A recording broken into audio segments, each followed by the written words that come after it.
কথাটো মই নকওঁ, তেখেতে আগৰ চৰকাৰে কাক অনুৰোধ জনাইছিলে, কিন্তু আপোনালোকৰ মিডিয়াৰ জৰিয়তে আপোনালোকে যি মিডিয়া তেখেতৰ যি অভাৱ অভিযোগটো মিডিয়াৰ যোগেদি যি উত্থাপন কৰাৰ পাছত আজি স্পীকাৰ ডাঙৰীয়াই নিজে আগবাঢ়ি আজি 1 লাখ টকাৰ চেক অনুদান আগবাঢ়িলে। এইটো আমাৰ কাৰণে বিৰাট ভাল কথা। তো আগৰ কথাটো আমি ক'ব নাযাওঁ, কিয়নো এতিয়া আমি চবেই পাৰাখিনি এতিয়া ভৱেন হাজৰিকাই কৈছিলে দুৰ্বল মানুহ যে কাৰোবাৰ সাহসত কবাল নদী পাৰ হৈ যায়, তাৰমানে কোনোবা সহায় কৰিব পৰা মানুহ দুৰ্বল মানুহ সহায় কৰে। দুৰ্বল মানুহ কি জানে, যি মানুহ অসহায়, যেনে তেখেতক কণ্ঠ আছে, ভগৱানে দিয়ে কণ্ঠ দিছে, গীত গাব পাৰে।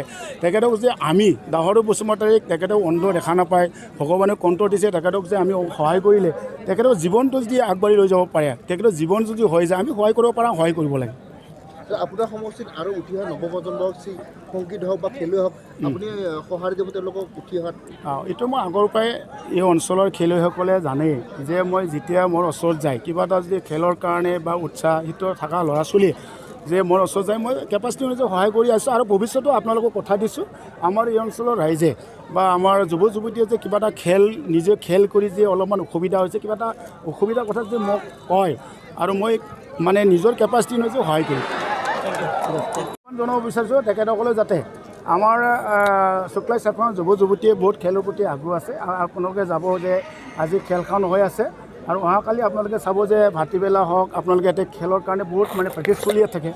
সেইকাৰণে মই জানো যে আমাৰ এই শুক্লাই চাফাঙৰ যুৱ যুৱতীয়ে খেলৰ প্ৰতি বহুত আগ্ৰহ আছে, আৰু ইয়াৰ জৰিয়তে মই আশা কৰিছোঁ ময়ো শুক্লাই চাফাঙৰ যিমান খেলুৱৈসকলে বিভিন্ন খেল আমাৰ প্ৰেমীসকলে বেলেগ বেলেগ খেল খেলে, আৰু যি খেলত তেখেতৰ আগ্ৰহ আছে তেখেতসকলে যে মোৰ ওচৰত আহে, মই যি কেপাচিটি পাৰে মই তেখেতসকলক সহায় কৰি আগবাঢ়ি লোৱাৰ কাৰণে চেষ্টা কৰিম। ধন্যবাদ।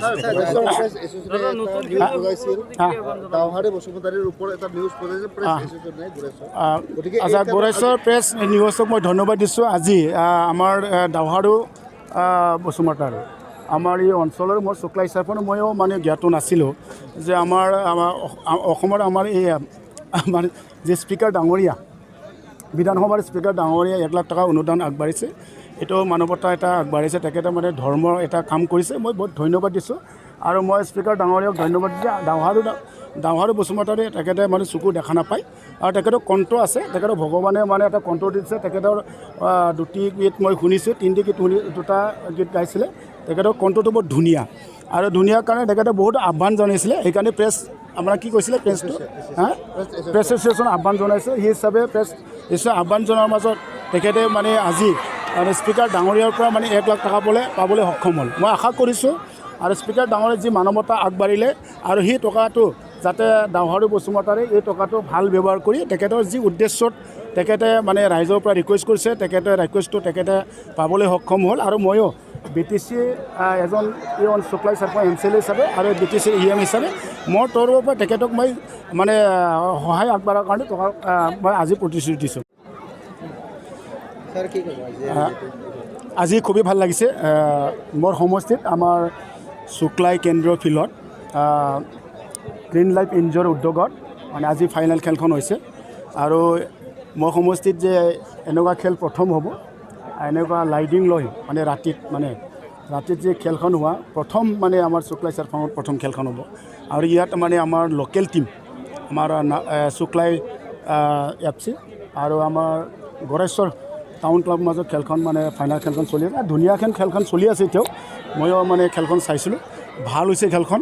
ইয়াৰ কাৰণে তেখেতসকলে বেলেগ টিমবিলাক হৰাই কিনি ফাইনেল খেল নিশ্চয় ইয়াৰ কাৰণে তেখেতসকলে পাবলৈ সক্ষম হৈছে। তো বিভিন্ন অঞ্চলৰ পৰা আজি এই ফিল্ডত আহিছে, হাজাৰ হাজাৰ মানুহ আপোনালোকে দেখা পাইছে। এনেকুৱা হাজাৰ হাজাৰ মানুহ দেখা পাই মই খুবেই আনন্দিত হৈছোঁ। আশা কৰিছোঁ আমাৰ এই গ্ৰীণ লাইফ এনজিঅ'ৰ দ্বাৰা, এই উদ্যোগৰ দ্বাৰা যি আজি খেলখন যি ফাইনেল খেলখন হ'ল, আমাৰ এই অঞ্চলৰ যুৱ যুৱতীৰ বহুত উৎসাহ বাঢ়িব খেল জগতত। আমাৰ এই অঞ্চলৰ যুৱ যুৱতীয়ে খেলৰ প্ৰতি বহুত আগ্ৰহ আছে। ইয়াৰ কাৰণেতো আমাৰ গোৰেশ্বৰ টাউন ক্লাব আৰু শুক্লাই FCৰ ফাইনেল খেলখন আজি আৰম্ভ হৈছে, খেলখন পাবলৈ সক্ষম হৈছে। আৰু আশা কৰিছোঁ এই খেলৰ মাজতে আমাৰ যুৱ যুৱতীসকলে খেলত উৎসাহ বাঢ়ি নিশ্চয় আগবাঢ়ি যাব।